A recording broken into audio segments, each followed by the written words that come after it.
There's a lot of stigma around egg donation, and that is largely rooted in the cash compensation model. It feels transactional, impersonal, and icky for everyone involved: the donor, the intended parent, and the donor-conceived child down the line. It's a real missed opportunity because at its core, egg donation is someone doing something good and providing a life-altering opportunity for a family.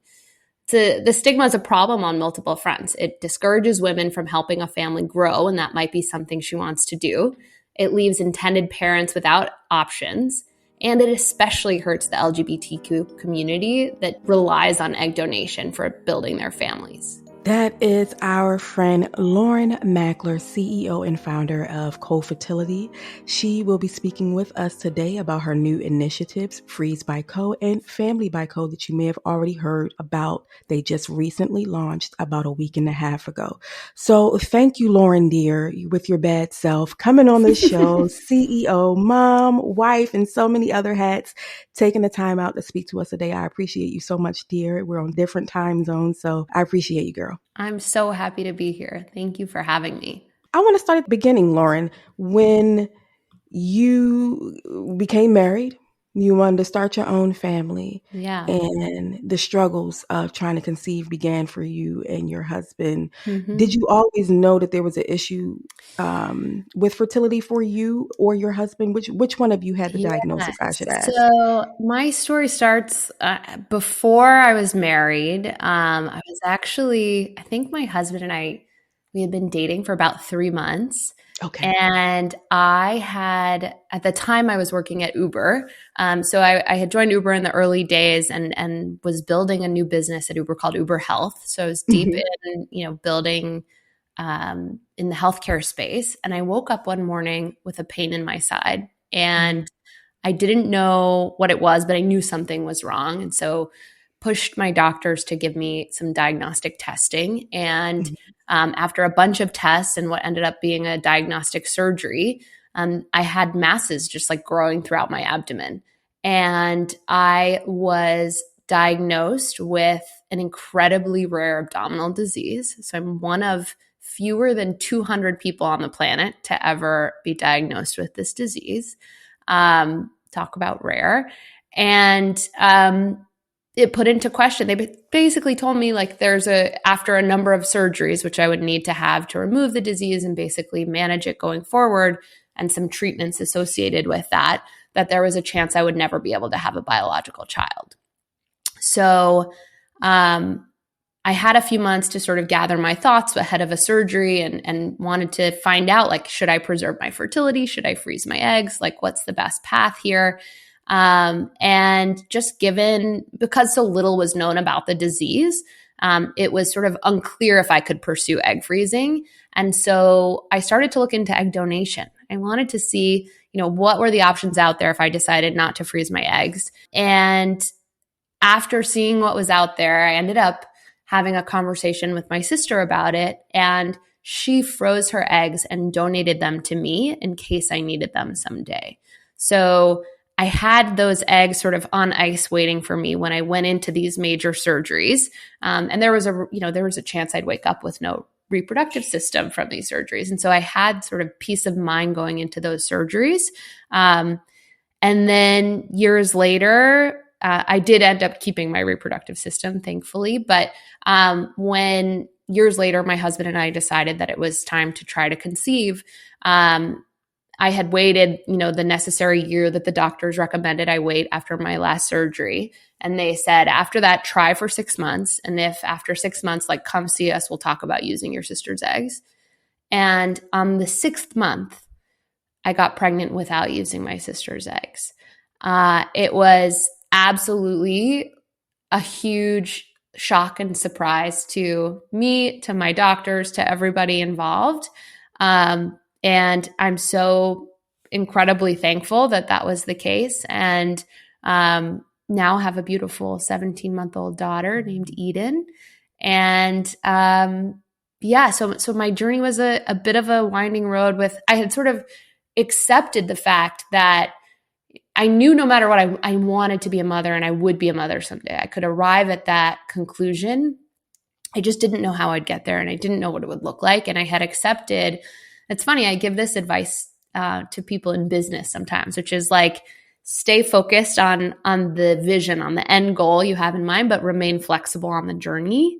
And I had done the exact same thing with my fertility journey, which is like, I will have a baby. Who knows how, who knows when, but like, just be flexible on the journey. And we ended up getting very lucky, but the experience of looking into egg donation and seeing, just how, quite frankly, I think antiquated the process is what really led me to want to build what we're building today. What a freaking journey. Wow. Yeah. So now it makes sense how CoFertility started and where the inspiration and passion for it began. Yeah. It makes total sense. Yeah. And what year can you tell us for those who may not know? Sure. So what happened was I gave birth at like summer of 2021, went on maternity leave. I was still at Uber and had been thinking, what's next for me? I'm not quite sure.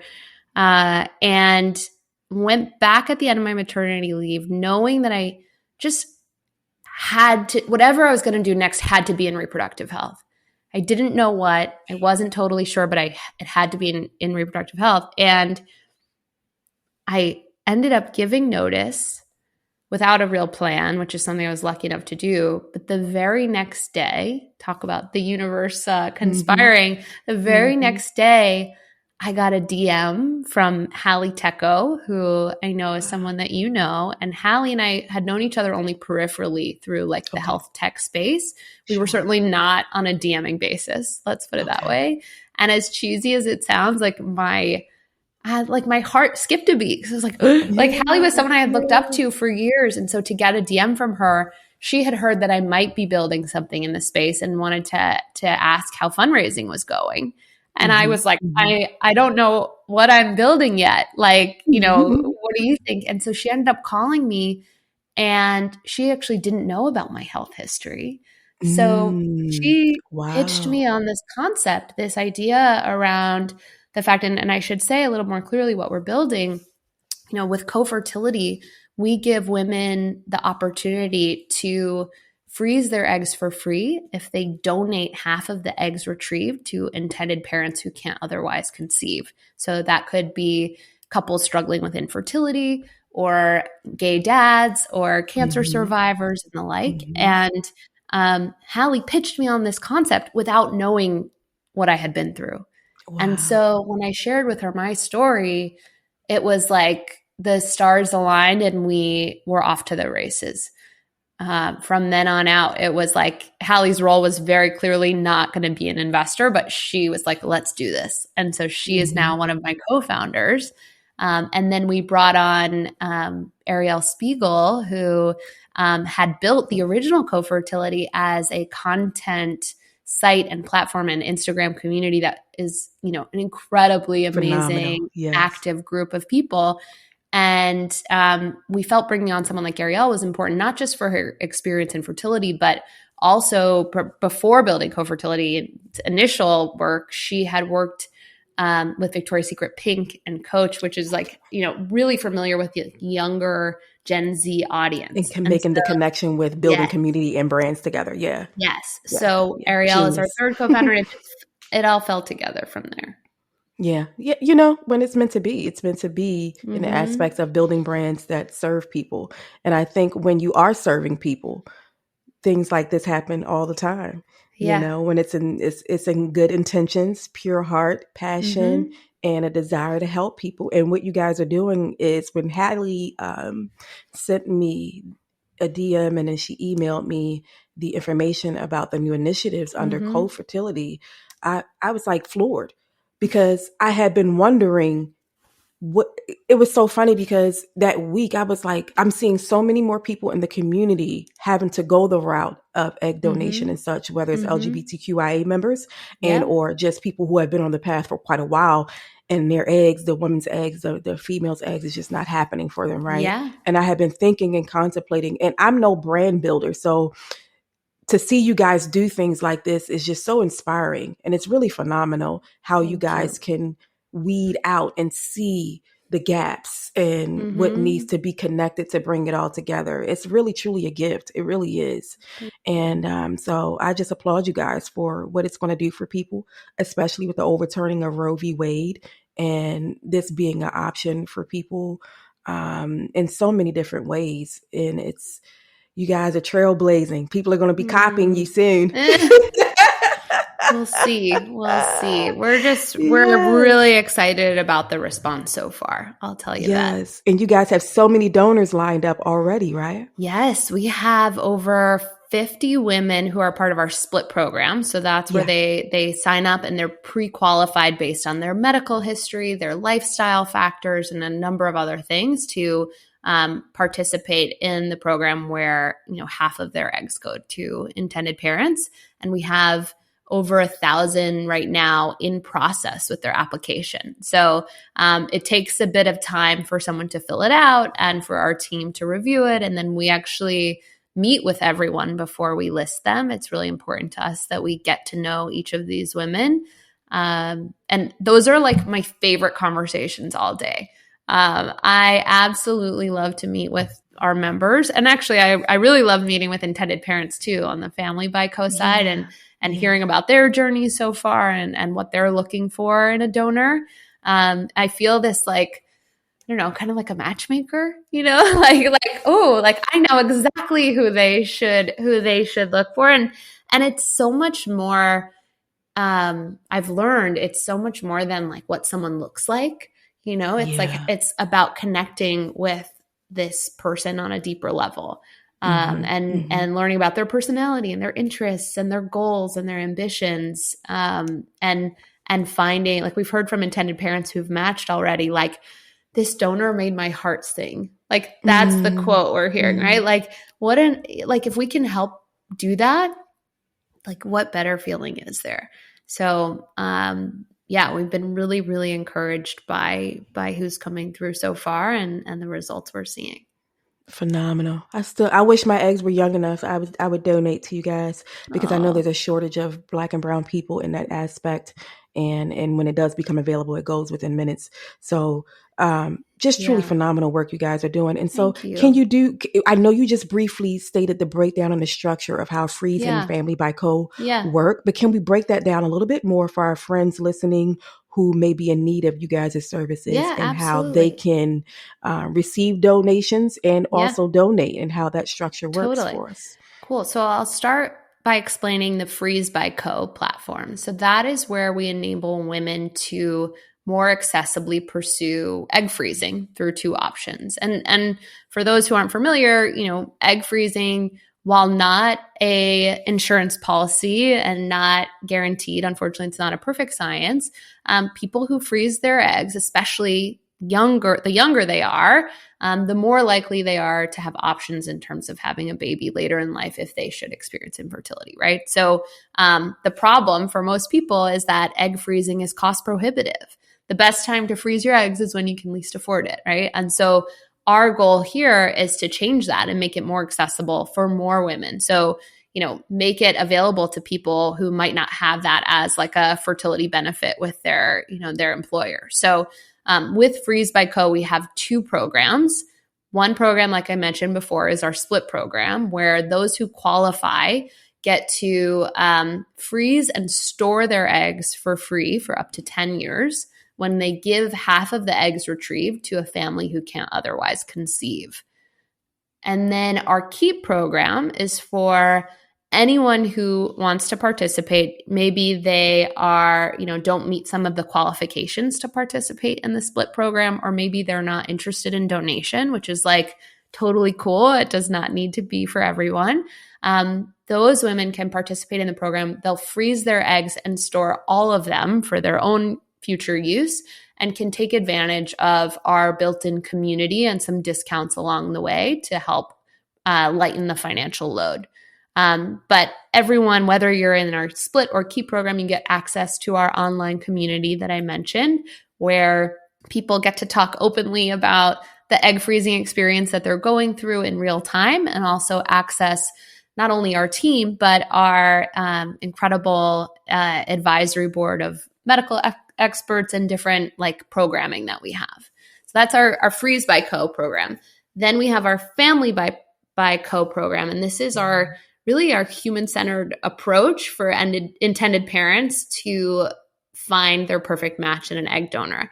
So our matches are really made in a more like personal and empathetic way, where intended parents also get support tools and resources and education in a community with other intended parents who are going through it. And we've heard from our intended parents so far that they feel a sense of purpose, that they are getting to play a role in helping someone preserve their future fertility in a very accessible format, as opposed to the more traditional transactional nature of cash compensation for egg donation. And I want to be clear too, like we welcome all intended parents. So single or coupled, regardless of what brought them to us, we will support them with compassion and respect for whatever path is best for them. And I love that you guys have both the Freeze and Family by Co because it bridges the gap between education and knowledge for people wanting to donate and for those who are intended parents.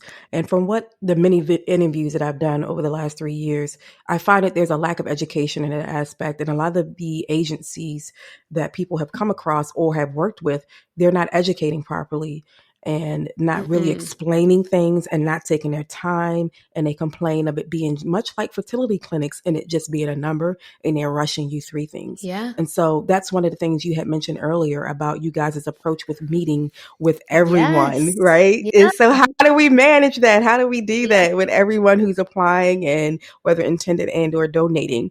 Do you have a team of people who are trained specifically to look for things? How does that work for you guys? So we have a clinical operations team of member advocates that have years of experience in third-party reproduction and being part of this ecosystem, as well as the guidance and support of our medical advisory, who includes, reproductive endocrinologists, fertility psychologists, OBGYNs, folks who have really been in this space. And then I'm actually a huge proponent of having our entire team participate in calls like this. I think that no matter what kind of business you run, you have to stay close. And for us, it's our members. Like these are members of the CoFertility community, right? We don't call them customers on purpose.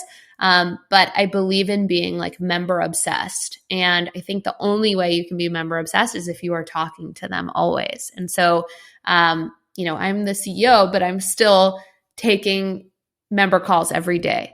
And that's something I as our company grows, maybe not all day, every day, but I think it's important that everybody is having these conversations so that we can continue to be incredibly focused on our member. Now, before we were recording, Lauren shared that she is very much aligning with the stars, the universe kind of person like myself, as you guys already know. And so how do you foresee moving forward with taking on such, it's a huge undertaking to be able to meet with everyone. And so how will you guys manage and how you foresee managing that? Are you hoping, wishing, praying in the stars that you will have more people coming forward wanting to be a part of it so that you guys can screen people with the same love and care?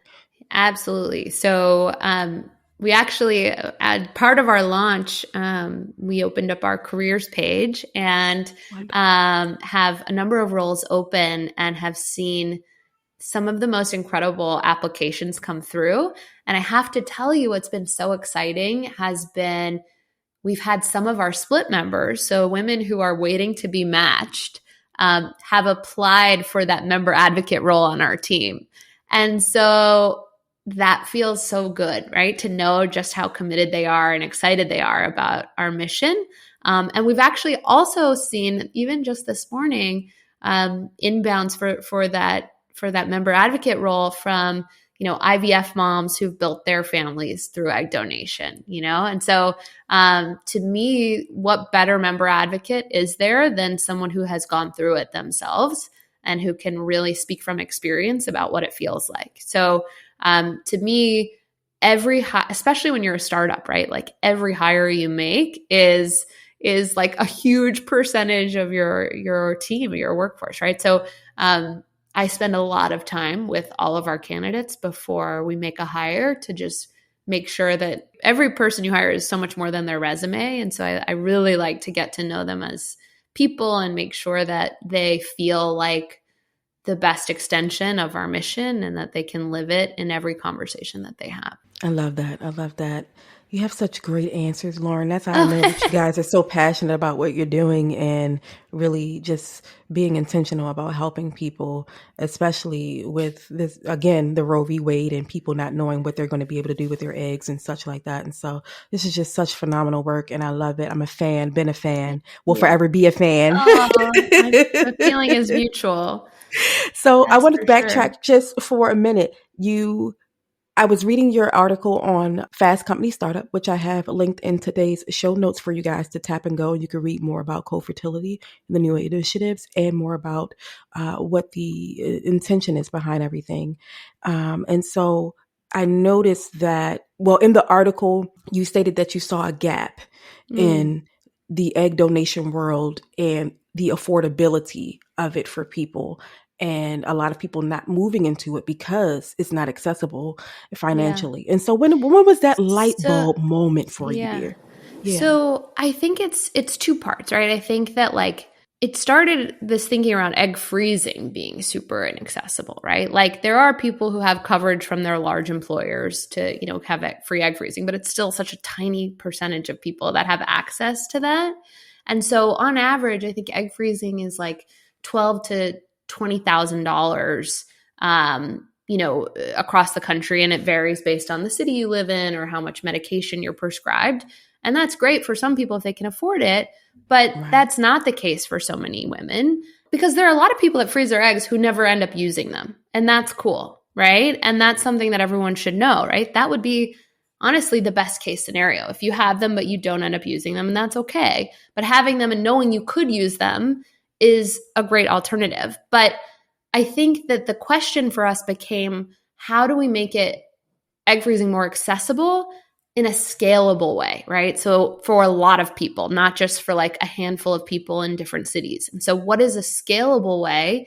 And that's me coming from Uber with like this scalability mindset. How do we do it in a scalable way? How do we make this something that, a lot of people have access to? And quite frankly, a lot of the women who want to freeze their eggs want to freeze them because they have prioritized their education. They've prioritized building a career. They haven't yet found a partner yet. And so these are women who, because they've prioritized their education, maybe they like are in debt from school or, can't quite afford egg freezing yet. And so how do we make it more accessible for them at scale? And that's where this idea around donation came in. And part of it is because the three of us had looked at egg donation for different reasons, whether through our careers professionally or personally. And we saw parts of egg donation that were broken, right? And so, I think one issue with egg donation is really cash compensation, right? I think that it really causes a stigma and it makes it so people are sort of turned off to donating their eggs. It's stigmatizing for a donor, but also there was a study that came out in Harvard recently of donor-conceived people that showed that 62.2% of donor-conceived adults said that the exchange of money for donor eggs felt wrong. And 40% of them said that they were disturbed by the fact that money was exchanged for their own conception, right? So they don't feel great about cash compensation either. And so this issue is making it so there's a wait list for eggs for a lot of people, especially more diverse communities. And then I think the experience of egg donation in general is like largely just like antiquated and disappointed. So like intended parents could be scrolling through profiles that, are overemphasizing classist attributes and good looks, right? And that doesn't feel great. So you're kind of like, oh, am I looking at like a cringy dating site right now?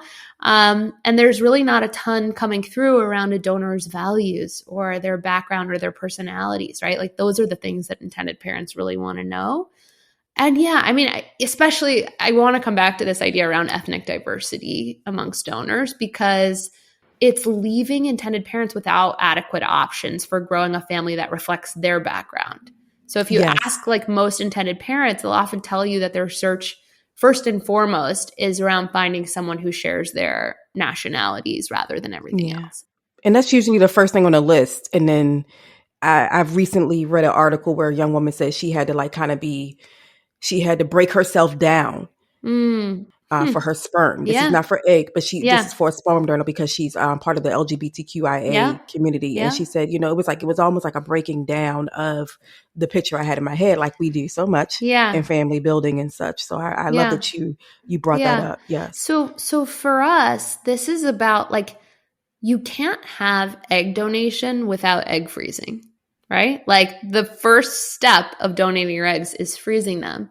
And so bringing them together and doing it in a way that is accessible to women all over the country and available to intended parents all over the country gives everybody more options and more access to what they're looking for, whether that be egg freezing more accessibly or their perfect match in an egg donor. Yeah. What is your vision for the long term, Lauren? And where do you see or hope to see Freeze and Family and CoFertility going from here? Do you hope to expand and fill in more gaps for us out here in these trying to conceive streets? I would be lying if I didn't say we had big ambitions, for sure. I think like for us, it comes down to helping more people have babies on their own timeline. So for some people, that would be babies someday, right? For the women who are hoping to freeze their eggs.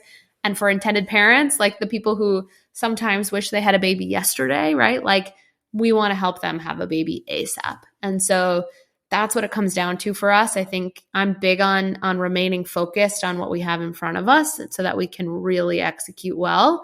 But we absolutely have our sights set on, the ways that we can help more people have babies, right? Like that's what it comes down to. And that's what gets me excited to come to work every morning. Wonderful. Wonderful. Is there anything that you would say to our friends in the community, a word of wisdom, inspiration, or hope, whether they're on the path of egg donation or freezing, just anything that you would be able to offer them? Yeah. I mean, so much. First, come find us. We'd love to talk with you. But I come back to what we chatted about earlier, which is like remain steadfast on the outcome and be flexible on the journey. And, we're here for you no matter what your journey looks like or which side of this you're coming from. I would also encourage folks to check out our stance on our website. Our website is cofertility.com. Our stance is really about just generally how we feel about the industry and the space and sort of what needs to change. I think one thing we didn't cover is the concept of sort of anonymous donation. We believe that anonymous donation is not realistic in today's world. Things like 23andMe are incredibly pervasive and genetic tests are happening. And so if there are egg banks or egg agencies that are promising you anonymous egg donation, either as an intended parent or as a donor, like that's a false promise. We work with all parties in this scenario to find a solution and an agreement that works well for them, whether that be a disclosed donation with a relationship or an undisclosed, relationship without. But like for us, we just want to be clear about that at the upfront. So check out our stance. Know that someone is, you used the word intentional before. I love that word. We are incredibly intentional about this whole ecosystem, and you'll see that reflected there. So check that out. But we're ready to go. We have donors for folks that are looking, and we're excited to help you match or help you along the way in this journey any way that we can. Yes, friend. And thank you, Lauren, so much for your time again, breaking down you guys' structure and how you differ from the traditional freezing and egg donation agencies and or ways of doing so. A lot of people do use their fertility clinics to freeze and such like that. And so this is more of this is a great option aside from that. And so I just appreciate you. I appreciate the work that you do, that you continually do, even after having, quote unquote, the bundle and the success after infertility. And I'm rooting for you guys, and I'm here. Anything else comes along that you guys want to launch, I'm here for you to record anytime. Amazing. And to share you as a resource has been my absolute honor. So we thank you, friends, for tuning in, and you will be able to see all of the information for CoFertility. You can go right to their website from this episode, whether you're listening on YouTube and or your favorite audio streaming platform. And you can connect with CoFertility, Freeze by Co, Family by Co, if you just want to get a consult and get a feel and a vibe for the company. So check us out on Instagram. Yes, we have at Freeze by Co and at Family by Co.